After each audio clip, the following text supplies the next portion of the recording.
Hello दोस्तों, तो कैसे हैं आप। उम्मीद करता हूँ कि ठीक ही होंगे। स्वागत है आपका हमारे चैनल पे, जहाँ हम करते हैं मूवीज़ को एक्सप्लेन।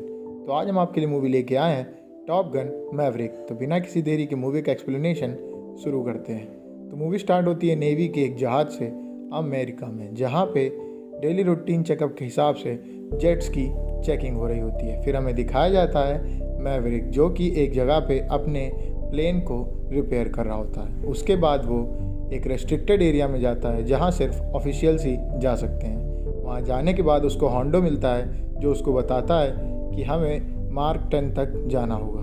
तो उसको मैवरिक बताता है कि अभी मार्क 10 जाने में हमको 1 महीने का टाइम चाहिए। तभी होंडो से कहता है कि अगर आज हम मार्क 10 तक नहीं गए तो हमारे इस जेट को, जिसका कि हम टेस्ट कर रहे हैं, बंद कर दिया जाएगा और वो इस प्रोग्राम के सारे पैसे को किसी और चीज़ पे यूज़ करेंगे।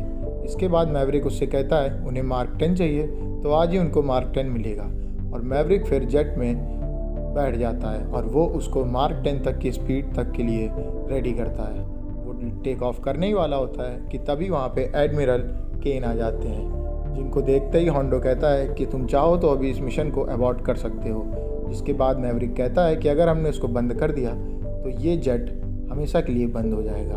उसके बाद मैवरिक उस जेट को लेके उड़ जाता है और वो उसको लेके मार्क 10 तक की स्पीड को बड़ी मुश्किलों के बाद टच कर लेता है। जिसके बाद एडमिरल केन उससे कहते हैं कि तुम्हारी हिम्मत की दाग देनी पड़ेगी कैप्टन। हालांकि इसके बाद होंडो उससे कहता भी है कि तुम्हें 10 के बाद 10.1 और 2 जाने की ज़रूरत नहीं है, और मैवरिक उसकी ना सुनते हुए 10.4 तक जाता है। जिसके बाद वो जेट क्रैश हो जाता है और क्रैश के बाद मैवरिक एक जगह पे पहुंच जाता है, जहाँ पे वो होटल में जाके पानी मांगता है।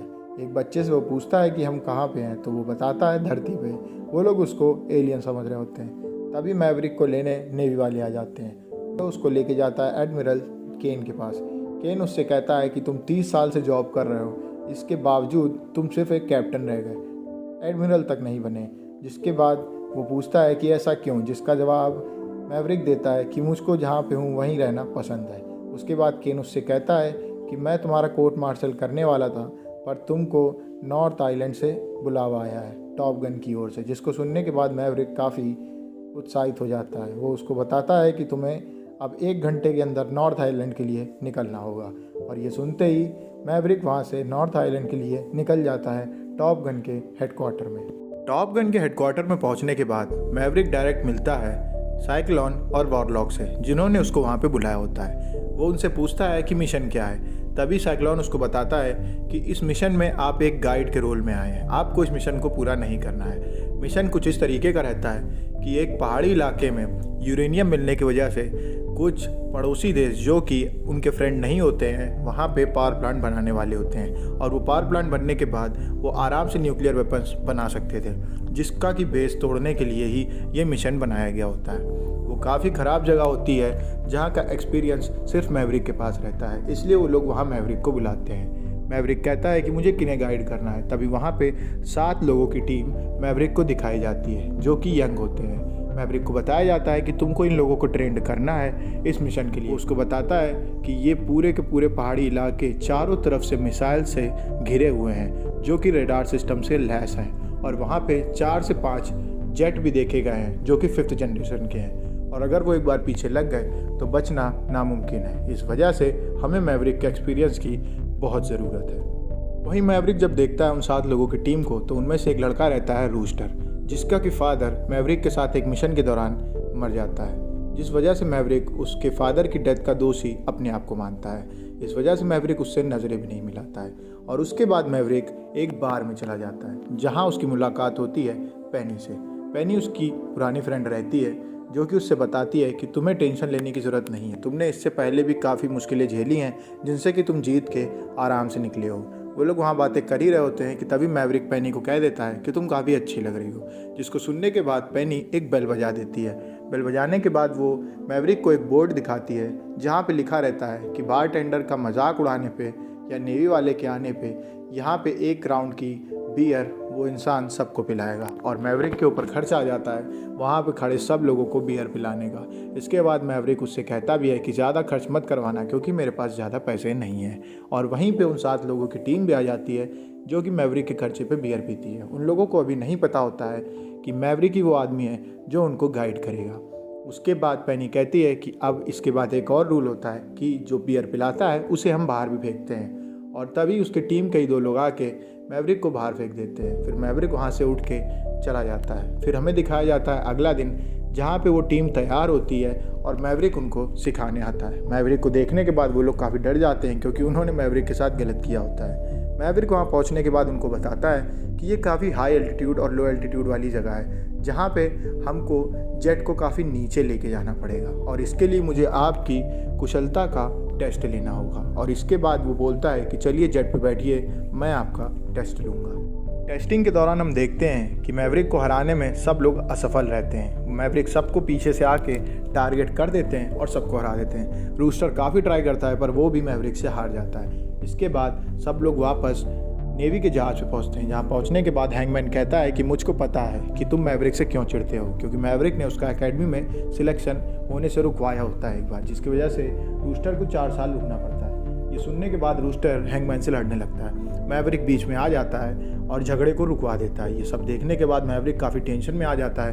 क्योंकि वो रूस्टर को फेस नहीं कर पा रहा था। उसके बाद वो जाता है आइस के पास जो कि वहाँ पे एडमिरल रहते हैं और उन्होंने ही वहाँ पे मैवरिक को बुलाया होता है। वो मैवरिक उससे बात करता है कि आपने मुझे यहाँ क्यों बुलाया, जिसके बाद आइस उससे कहते हैं कि मेरे पास ज़्यादा समय नहीं है, तुम ही इस मिशन के लिए सबसे बेस्ट लगे, तुम्हें मिशन को करना ही होगा। वो उसको काफ़ी बातें समझाते हैं और उसके बाद मैवरिक दोबारा वापस आ जाता है। वापस आने के बाद मैवरिक उन लोगों को ले जाता है एक बीच पे जहाँ पे उन लोगों को रग्बी खिलाता है क्योंकि उन्हें सबसे पहले एक टीम बनना होगा। जब वो टीम बनेंगे तभी वो कोऑर्डिनेट कर पाएंगे। वहीं दूसरी ओर साइक्लोन पहुँचता है हेडक्वार्टर में जहाँ वो देखता है कि टीम का कोई भी आदमी नहीं आया होता है। तभी उसको पता चलता है कि वो सब के सब बीच में गए होते हैं रग्बी खेलने के लिए, जहाँ उसको मैवरिक मिलता है। वो मैवरिक से कहता है कि कल तुमको तुरंत ही हेडक्वार्टर में आना है। अगले दिन हेडक्वार्टर पहुंचने के बाद मैवरिक को पता चलता है कि मिशन अब 3 हफ्ते की जगह 2 हफ्ते में पूरा होगा। ये सुनने के बाद मैवरिक काफ़ी टेंशन में आ जाता है क्योंकि उसके पास समय कम रहता है। फिर मैवरिक एक नई ड्रिल चालू करता है जिस ड्रिल में उन लोगों को लो एल्टीट्यूड में चलना होगा 5000 फीट की ऊंचाई के नीचे, जिसके लिए वो साइक्लोन से परमिशन भी ले लेता है। उसके बाद वो लोग उस ड्रिल को शुरू कर देते हैं। वो ड्रिल उनके लिए काफ़ी टेंशन वाली रहती है क्योंकि कोऑर्डिनेट करना बहुत ही मुश्किल हो जाता है। एक दिन पूरा ख़राब जाने के बाद मैवरिक उनको दूसरे दिन भी ट्रेनिंग देता है। इस बीच आइस की डेथ हो जाती है। एडमिरल आइस की डेथ होने के बाद सब लोग वहाँ पे जाते हैं और फिर अगले दिन शोक मनाते हैं। वहीं दूसरी ओर पेनी से मिलने के दौरान पेनी और मैवरिक आपस में इंटिमिडेट हो जाते हैं। इंटिमिडेशन के दौरान मैवरिक पूछता है कि तुम्हारी बेटी कहाँ है। तब पेनी उससे कहती है कि वो अपने फ्रेंड के यहाँ गई है, वो आज नहीं कल आएगी। तभी उसकी बेटी उसके घर में आ जाती है। फिर मैवरिक को पेनी खिड़की से भगा देती है। खिड़की से कूदने के बाद वो देखता है कि उसके सामने उसकी बेटी खड़ी है। बेटी मैवरिक से पूछती है कि इस बार मॉम को मत छोड़िएगा और इसके बाद मैवरिक वहाँ से चला जाता है। वहीं अगले दिन में फिर दिखाया जाता है कि वो ड्रिल उनके लिए काफ़ी मुश्किल हो जाती है क्योंकि उन्हें बहुत ग्राउंड लेवल पे जेट को चलाना पड़ता है और उसके बाद मिसाइल छोड़ने के बाद वहाँ से तुरंत ऊंचाई में भागना होता है। तब मैवरिक उनको ये मिशन करके दिखाता है और वो उस पूरे ड्रिल को 2 मिनट में ख़त्म कर देता है। जैसे ही वो उस ड्रिल को 2 मिनट में ख़त्म कर देता है, साइक्लोन जान जाता है कि इस मिशन के लिए अगर कोई कैप्टन बन सकता है तो वो मैवरिक है। मैवरिक को इस मिशन का कैप्टन बनाता है। वही मैवरिक ये बात जानने के बाद काफ़ी खुश हो जाता है। वो मैवरिक से कहता है कि तुम्हें एक टीम बनानी होगी। वो टीम बनाता है बॉब, फिनिक्स, रूस्टर और कायोटी की, जो कि 4 जेट में मैवरिक के साथ चलेंगे। वो 4 जेट के साथ मिशन को आगे बढ़ाते हैं। वही हैंगमैन काफ़ी दुखी हो जाता है कि उसका सिलेक्शन नहीं हुआ होता है टीम में। तभी उससे मैवरिक कहता है कि तुम गार्ड की तरीके रहोगे, अगर हम पे कोई विपदा या आपदा आएगी तो तुम अपने जेट के साथ हमें बचाने आओगे। वहीं वो लोग निकल पड़ते हैं मिशन को अंजाम देने के लिए। निकलने के दौरान वो देखते हैं कि उनकी ओर 2 5th जनरेशन के जेट भी आ रहे हैं, जिसका कि इन्फॉर्मेशन उनको हेडक्वार्टर से मिलती है। हेडक्वार्टर वाले उनको बताते हैं कि तुमको स्पीड बढ़ानी होगी, नहीं तो तुम जेट के एरिया में आ जाओगे। और वो 5th जनरेशन के जेट इतने हाईटेक हैं कि वो तुम पे कभी भी अटैक कर सकते हैं। मैवरिक और फिनिक्स अपनी स्पीड बढ़ा देते हैं, पर रूस्टर लो एल्टीट्यूड में होने की वजह से काफ़ी घबरा जाता है और वो स्पीड नहीं बढ़ा पाता है। कायोटी उसके चिल्लाते चिल्लाते कहता है कि तुमको स्पीड बढ़ानी होगी। तभी रूस्टर अपने ऊपर भरोसा करते हुए स्पीड को बढ़ा देता है और वो लोग वहाँ से आगे निकल जाते हैं।